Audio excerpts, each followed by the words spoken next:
Tell me a little bit more about the casting of all of this. Laura, were you in first of all the cast? I was. And what made you want to do this? I was in a time in my life where I was thinking very intensely about time, the amount of time we have, how it is finite, how that is the deal that we all get, that we don't know when our time is up, and what do we do with that time? Do we use it? Do we treasure it? How seriously do you take it? So I was in a sort of existential sort of time thinking about that, and the script came along, and I thought, oh, well, all right, well, here we go. So it dealt with all of those issues, and also there was the challenge of placing that theme within a comedic context, and just the challenge of how do you make that work. Mm-hmm. I'd also never done episodic television, so I was curious about how that worked. They told me that I could executive produce, and I thought, well, why not? So I was actually on before anybody. Jenny came on, followed after we shot the pilot, and we hired Jenny to come on and sort of lead us through everything. So I was on from the very beginning and was very much involved in the casting of the entire ensemble, yeah. And so, Gabby, where were you in your career when you were cast? Had Precious come out yet? Yes. Had it? Okay. Yes, she was on an Oscar tour. Yeah. You were. Which is something I know what that is, and I know how intense that can be. So that's when we met. It's a marathon. It is. And it was a very strange moment in my life where I was like sort of half famous but also half like respected, but still very much a child. Which is, I still describe myself, I'm basically a career child. Everything's still very new to me, and I'm still kind of working my way through all of it. And I went to the audition not really, I read the script and I thought it was really, really interesting, and I thought the concept of the show was really interesting as well, but I wasn't sure what I really wanted to do after. It was pre the nomination, but the movie had come out, and so I wasn't sure what I was gonna do with the rest of my life, or if I even wanted to do TV. And really in reading the script and then going into the audition and meeting Laura and kind of feeling what it was like to kind of play that role, just in the room before getting the role, I knew that I wanted it. I knew that it felt right, and I knew that that was a really good step for the next stop in my career.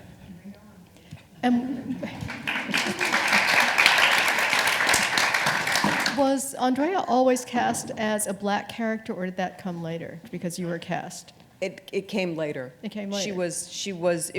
There was no description of her ethnicity at all. It was just a younger person who Cathy could develop a relationship with. But so now she's rediscovered her African heritage. Is she going to keep this all through the season? Yeah. The way I describe it is, if you've ever known someone who goes to Africa in college or something like that, they always come back super African. Like, whatever their race is, they're just like, feel whatever their race is. I have plenty of white friends that are super Mother Africa because they went to Africa. And just, there's something about that. If there's something about being there, the energy that you feel, the life that makes you really, really value yourself in a sort of kind of Africanized sort of mindset. And so, yeah, she keeps it. She's very serious about it, and she keeps it throughout the season. And John, Sean gets along with everybody. He gets along with his brother-in-law, his sister, with his nephew, well, you don't think so? Yeah, we do. Yeah, for brother-in-laws. Why is that? He seems so off the grid in so many ways, but he also is kind of is he like a wise fool or something? Maybe a little bit of wise fool. I've never heard that. That's a good expression, a wise fool. I think he's like a mass of contradictions. I think he's, for all of his off-the-grid stuff, he's got a very deep conservative streak, a very moral streak. He's a very avuncular relationship with his nephew, and becomes a shoulder for his nephew this season.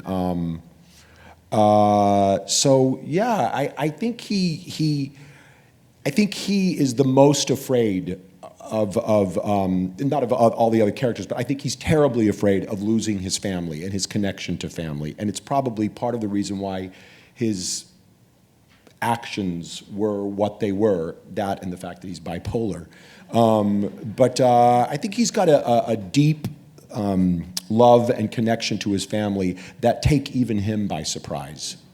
But I think he gets along with everybody as long as they're not too authoritative. And then And I think the beauty of Sean is that he's totally non-judgmental. Like, that's what we always say about Sean, is that he's just not someone who's going to judge anybody else's behavior. except for his sister. Except for his sister. Yeah, it's Yeah. true. It's true. And in that way, it makes him very appealing, except to his sister. I mean, that's one of the things that was so cool about doing the gay phone sex business and him being so. We talked so much about the fact that, like, at almost 50 years old, which the character is, which is what I am, we didn't really want him necessarily exploring his sexuality, even though that would have been cool. But for a character to exist on TV who's completely straight, but who is perfectly happy running this business and not putting any kind of, judgment on it, we thought was really funny and surprising and cool. Is he more fun to play on or off his meds, though? Well, this season he's been on, and it's been fun. It's been really fun. I think a lot of last season was about trying to kind of not explain why he was the way he was, but just to kind of give a foundation to what was a very outrageous character. And this season has been a great sort of wonderfully comic trajectory, I feel like, for Sean in many respects. He gets involved in a lot of very crazy shit because of this business he's started, which has been fun. And you have a lot of other guest stars coming on, too, right? Who else is coming? We have Allison Janney. We have Hamish Linklater. We have Mamie Gummer, Susan Sarandon, Victor Garber. Who else do we have? Brian Darcy James, Brian Darcy Tammy James. Blanchard. Tammy Blanchard. It's one of the many benefits of filming on the East Coast is it's not terribly far from Broadway to Stanford, so we can use, and we're all sort of New York based, so between just this company, we know so many people, and it's been wonderful to like call people up and ask them to be a part of this, and them actually saying yes. It's been really nice. And I will say, Laura is a phenomenally involved.